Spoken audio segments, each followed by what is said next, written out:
Hey everybody, it's been a long time since I've made a video, so I thought that I would make one, let you guys know what I've been up to. Thanks for all the new subscribers that I have, so it's time to get back in the saddle and make some new videos. You guys are probably wondering what that is, and I'm not flying, I'm not fishing right now. I'm just showing you what I am doing, and hopefully I can start making some videos of this build that I'm starting on. That right there is a Byron P-51 Mustang with a reduction drive system.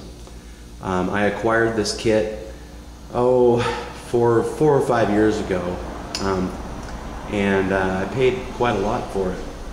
But when I got it, it was one of those things that when somebody starts on something, it's totally messed up and it's not done your way and you have to redo it, and this has just been a nightmare. I got the kit and it didn't have any retracts with it. It only had one wheel, on and on and on and on, and it sat in the garage. It was over 100 degrees in there, and some of the fiberglass was warped. It's just been a nightmare compiling all the parts that I've needed for it. It's ended up becoming a money pit. It's kind of like one of them things, if somebody gives you something for free, you probably paid too much for it. Well, I paid for this, and I'm really paying for it now, acquiring all the parts. I think a gentleman down in Colorado, his name is Scott McCrory, and he gave me some retracts for it. And let me take this camera off of here and show you a little bit more about what I've got going on here. So anyway, it does have the reduction drive system in it, and you can kind of see it in there a little bit.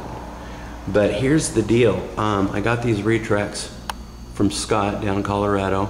He crashed his P-51, so he generously gave these to me. All I had to do was pay for the shipping. I can't believe it. There's some really good RC people out there that, you know, one Byron P-51 Mustang lover to another.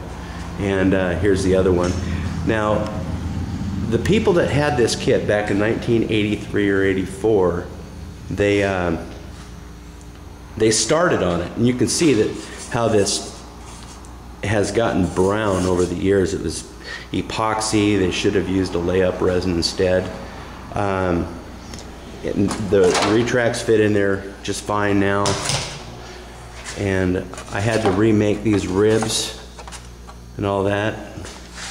You can see them in there. And then what really stunk about this thing is that the people that were supposed to dig out the foam inside of here, they didn't dig out enough on this wing here, and so I had to re-dig out some more, and I'm gonna have to re-fiberglass the whole thing and see what I kind of did with the Dremel. But it's gonna be nice and strong and super light when I'm done with it. I have managed to put the hinge covers on there and the ailerons, and it's starting to look pretty good. But what I'm going to do today is I'm going to go ahead and complete the wings. It's taken me a long time to compile everything I've needed for this plane. When I got the plane, this is the only thing I got as far as the manual. This was the original manual right here. No, not that one. Hold it. There was another manual I had for it. It's probably put away. Oh, here it is right here. This is the only directions that I had with it, right here. And in the early kits, that's what you got. And it was vague, to say the least. And I went through there, and it's just really difficult to figure out what in the heck they were saying and all that. And on top of the fact that this kit sat in a garage for such a long time. And so look what happened to the plans. It's almost like Egyptian paper, just falling apart. And I meticulously tried to tape it back together just so I can get kind of an idea of what was going on with it. And man, it's like I said, it's been a nightmare. But I stumbled upon the internet, and RC Universe had some guy who went and posted these directions right here. And he didn't have them in PDF form, so I had to download one at a time. I had to, you know, copy and paste it to my computer, and then I downloaded it and printed them all up, and I made a little book. But thank goodness I got this. And so this book right here has re-sparked my interest in building this plane. And I have all the parts. I just ordered all the servos for it, thanks to a guy in California. And I'm ready to roll. So that's the Byron, and I will be giving updates periodically from time to time. I don't know how Bob Moore does this. It's I'm having a hard time talking to myself, it feels like. I know I'm talking to you guys, but I feel like I'm talking to myself, and this is kind of weird. I don't know how you do it, Bob, but anyway, you've put out 2,000 videos so far, and I've watched almost every single one of them. I'm not trying to copy you in any way. I'm just documenting of what I'm doing with this P-51, because if anybody else is going to build one, I want them to not have the problems that I've had to face with this thing. Anyway, so here's another project. A lot of guys don't build kits anymore, and this one here was a Great Plains Easy Sport 40, and it was a kit. My cousin got into RC back in the 90s, and he decided it wasn't for him, and he had this kit laying around, so I built it. But I did a number of different things on it. I wanted to go electric with it, but I couldn't because I didn't feel that the fuel compartment was big enough, and I didn't want to make a hatch, so I put a Thunder Tiger 46 in it. I'm a big time Thunder Tiger fan. Some of you guys aren't, but I'll tell you what, it's one of the sweetest running engines you can buy. The 46 Pro and the 60 Pro, two fantastic running engines. I think they run just as good as an OS, if not better, and they're a lot less expensive. But see how the muffler's chrome? I took and it was all dirty, and I went to clean it, and I put some acid on it, and I found out later on you're not supposed to put acid on aluminum, and it just turned it black. It was awful.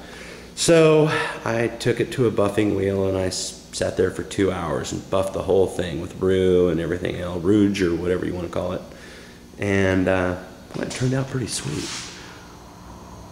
But anyway, this Easy Sport 40, I changed the tail. And you can see through the monocoat there where the original tail was. And it also didn't have the counterbalance on the top. And so I made the tail like, oh man, 100% larger, if not more, or the rudder. And the elevator, I made it another 100% larger. It was half that size. And the ailerons, I made them full span instead of just 3/4 like they were designed. And I haven't flown it yet. And the frame on the canopy is paint. I painted that with, what's that called? Top Flight makes it. It's some kind of a paint that Top Flight makes. Ultra crap or something like that. Can't remember what they call it. But anyway, it worked out pretty good. And then it was supposed to be trike gear, but I love tail draggers so much. So I had some old Thunder Tiger trainer landing gear floating around, and those wheel pants are off of an old Sukhoi that I built from another guy, and I refiberglassed them and painted them, and that's what it is. I haven't made it yet. But the only thing I had problems with the covering on it was monocoat over the top of monocoat. It sucks to do. You get a lot of bubbles underneath it, and there's so many compound curves like right in here that I had to use an iron. It was awful. And I got some of that monocoat trim solvent. Oh my gosh, guys, don't use that stuff. It turns it into a sticker, and as soon as you put it down, it's stuck now. And Windex doesn't work in this application around that spot right there because it doesn't stick it down. It would work in this part right here, and I probably should have done it there, but you know, for the first kit that I've built since 1985 or 84, it's not too bad. So anyway, just thought I'd let you guys know what I'm doing, and I'm going to put all of these pieces in today and glue them, and by the end of the day I should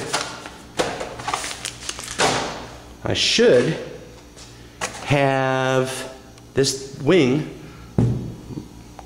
put together and ready to glass. There's not much work here to do. I think I'm making more of a problem of it than I probably should have. You know, just get her done, get it done.